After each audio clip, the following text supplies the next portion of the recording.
मेरे दोस्त, आज हम बात करेंगे आरपीएफ एसआई कांस्टेबल भर्ती 2024। आप में से कुछ स्टूडेंटों ने फॉर्म अप्लाई कर दिए होंगे और अब कुछ ही अभी बाकी होंगे, अपने डॉक्यूमेंट रेडी कराने में व्यस्त होंगे। मेरे दोस्त, फॉर्म को बहुत इत्मीजान से भरिएगा, कोई गलती नहीं करनी है। देखिए, अगर आप गलती करेंगे तो आपके लिए करप्शन तो दिया जाएगा। करप्शन के लिए चांस इतना नहीं दिया जाएगा, बहुत कम समय दिया जाएगा, बहुत कम करप्शन होते हैं, कुछ ही जगहों पर करप्शन हो पाते हैं, प्रत्येक जगह करप्शन अलाउ नहीं होता है। और करप्शन की फीस भी आपकी 250 रुपये है। 2018 में जो एसआई के पद थे, जिसमें मेल कैंडिडेट के लिए 819 पद थे, 819 पद मेल कैंडिडेट्स के लिए थे, फीमेल के लिए 301 पद थे, कुल 1120 पद थे, जिसमें 12 लाख फॉर्म अप्लाई हुआ, 12 लाख फॉर्म भरे गए थे, जिसमें 8 लाख विद्यार्थियों ने परीक्षा दी थी। कांस्टेबल के लिए जो पद थे, जो मेल के लिए थे, वो 4403 पद थे, फीमेल कैंडिडेट्स के लिए 4216 पद थे, कुल आपके 8619 पद थे। इसमें आपके 59 लाख विद्यार्थियों ने फॉर्म को अप्लाई किया था, 34 लाख कैंडिडेट्स ने परीक्षा दी थी। तो मेरे दोस्त, आप इससे समझ ही गए होंगे, जिसकी जो कट ऑफ गई थी, कुल इसके पद थे 9739। इसमें अगर दोनों एसआई और कांस्टेबल को मिलाया जाए तो इसमें पद थे 9739। इसके सिर्फ आधे, फिलहाल कितने, 4660 पद, और पहले कितने थे, 9739। कट ऑफ का आप हिसाब लगा सकते हैं कितने पर जाएगी कट ऑफ। मेरे दोस्त, आंकड़ों को ध्यान में रखते हुए इसकी जो कट ऑफ गई थी, पहले group A, group B, group C, group D, group F थे, लेकिन अब इन जोनों के लिए समाप्त कर दिया गया है। आप जिस दिन भर्ती हो जाओगे, आप सेलेक्ट हो जाओगे, आपके लिए चॉइस दी जाएगी कि आप कौन से जोन में, कौन से ग्रुप में ड्यूटी करना चाहते हो। यह 101% होने वाला है, आपको टेंशन नहीं लेनी है।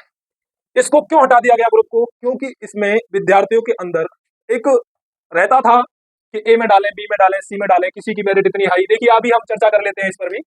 जनरल की जो कट ऑफ गई थी 83 नंबर, जो ओबीसी की थी वो 82.3 नंबर, और जो एससी की थी वो 77.6 पर थी, एसटी की जो थी वो 78 पर थी, और एक्स सर्विसमैन की 53.4 पर थी।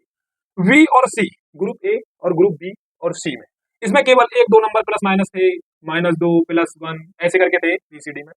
डी में देख मेरे दोस्त, क्यों हटाया गया? इसीलिए हटाया गया, जो मैं तेरे को अभी बता रहा था कि group A, B, C, D को क्यों हटा दिया गया, वो इसी वजह से हटा दिया गया, क्योंकि यहाँ जो विद्यार्थी 83 नंबर लेके आ रहा है, उसको यहाँ ग्रुप डी में 117.31 नंबर लाने पड़ रहे थे, जिसने ग्रुप डी में फॉर्म अप्लाई किया था।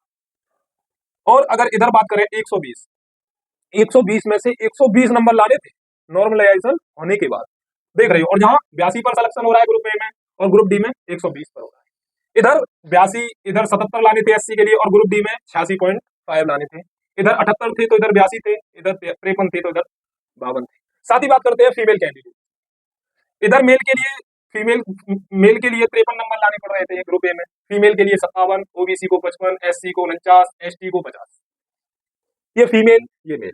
मेरे दोस्त, डी में देखते हैं, इसको 74.5 जनरल को लाने पड़ रहे थे फीमेल के लिए, अगर ग्रुप डी में बात करें। और इधर देखिए मात्र 57, ग्रुप ए में 57 और इधर 74.5, 54, 68, 57, देख रहे हो ना। इसलिए ग्रुप को आपको समाप्त कर दिया गया है। जब आपका सिलेक्शन हो जाएगा तो आपकी बाद में चॉइस के अनुसार आप जहां ड्यूटी करना चाहते हो वहां अप्लाई हो जाएगा। बात करते हैं एफ, आरपीएसएफ, उसमें बहुत से स्टूडेंट जाना चाहते हैं, तो उसके लिए भी अब इसके बारे में चर्चा करना अभी थोड़ा बाकी है। इसकी गई थी 93.4 पर, 89.6 ओबीसी, 76.3 एससी, 43.2 एसटी, और एक्स सर्विसमैन मात्र 38.6। ठीक मेरे दोस्त, आपको इससे अनुमान लग गया होगा कि 120 में से 120 लाने पड़ रहे थे नॉर्मलाइजेशन के बाद। अगर हम बात करते हैं 2024 की, 2024 की अगर हम बात करते हैं तो एसआई के 452 पद हैं। वही बात करते हैं कांस्टेबल की, तो इसके 4208 पद है। कुल आपके 4660 पद है, 4660, जबकि 2018 में इतने पद तो केवल मेल कैंडिडेट्स के ही थे। अगर कांस्टेबल के जो 4208 पद है, इतने तो मेल के ही हैं, फीमेल के हैं कांस्टेबल के 4216, कुल 4660 है, और यहाँ कुल थे 9739। मेरे दोस्त, दूनी का अंतर है पूरा। इसलिए इसमें अगर हम बात करें फॉर्म कितना पड़ेगा, कितना अप्लाई होगा, कम से कम 60 से 70 लाख फॉर्म पड़ेगा। कन्फर्म मान लेना मेरे दोस्त, 60 से 70 लाख फॉर्म पड़ेगा। अब तू हिसाब लगा, पहले कितना पड़ा था, 59 लाख फॉर्म, और अब कितना पड़ेगा, 60 से 70 लाख, कितने पद पर 4200 पर, और जहां कितने पर पड़ रहा था ये 8600 पर। जबकि आज वैकेंसी कम है तब फॉर्म ज्यादा अप्लाई होगा, उस समय वैकेंसी ज्यादा थी तो फॉर्म कम अप्लाई हुआ था। जबकि आज के दौर में वैकेंसी इनसे दूरी निकालनी पड़ती जब कहीं जाके व्यवस्था बन पाती। लेकिन मेरे दोस्त ये ना तेरे हाथ में ना मेरे, वैसा उनका खेल है, इस पर ज्यादा चर्चा नहीं कर सकता हूं मैं। नेक्स्ट चीज है मेरे दोस्त, इसमें कम से कम 45 लाख विद्यार्थी परीक्षा में शामिल होने की पूरी उम्मीद है। 45 लाख विद्यार्थी इसमें परीक्षा में बैठेंगे।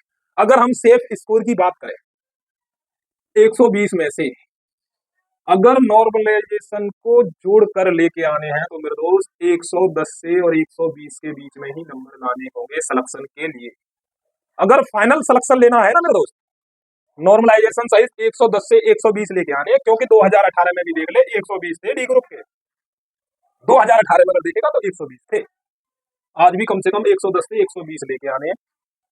इसलिए मेरा कहने का मतलब आप इस वीडियो से समझ गए होंगे कि आपका सेफ स्कोर क्या रहने वाला है, 2018 में क्या था और अब 2024 में क्या है।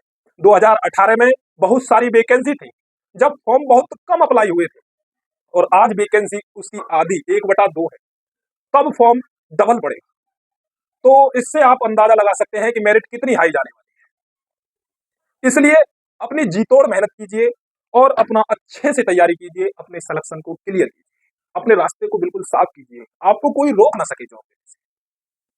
मैं दोस्त 2018 और 2024 में इतना ही अंतर है जितना कि आप अंदाजा लगाओ। पहले ना मोबाइल इतने थे, ना इतना क्रेज था पढ़ाई का, ना इतना कुछ था, ना इतनी नेट की व्यवस्था थी। आज तो नेट अंधाधुंध है, बच्चा तमाम क्लास लिए जा रहा है, तमाम अच्छे से पढ़ाई कर रहा है। इसलिए मेरे दोस्त अपने आप को पक्का कर और पढ़ाई से जी तोड़ मेहनत कर और जुट जा पढ़ाई में। अगर इससे संबंधित आपकी कोई क्वेरी है आरपीएफ एसआई कांस्टेबल को लेकर, तो मेरे कमेंट बॉक्स में आप एसएमएस के माध्यम से आपकी मैं सवाल का जवाब देकर संतुष्ट करने की कोशिश करूंगा। ओके मेरे दोस्त, मिलते हैं नेक्स्ट वीडियो में, जब तक के लिए धन्यवाद।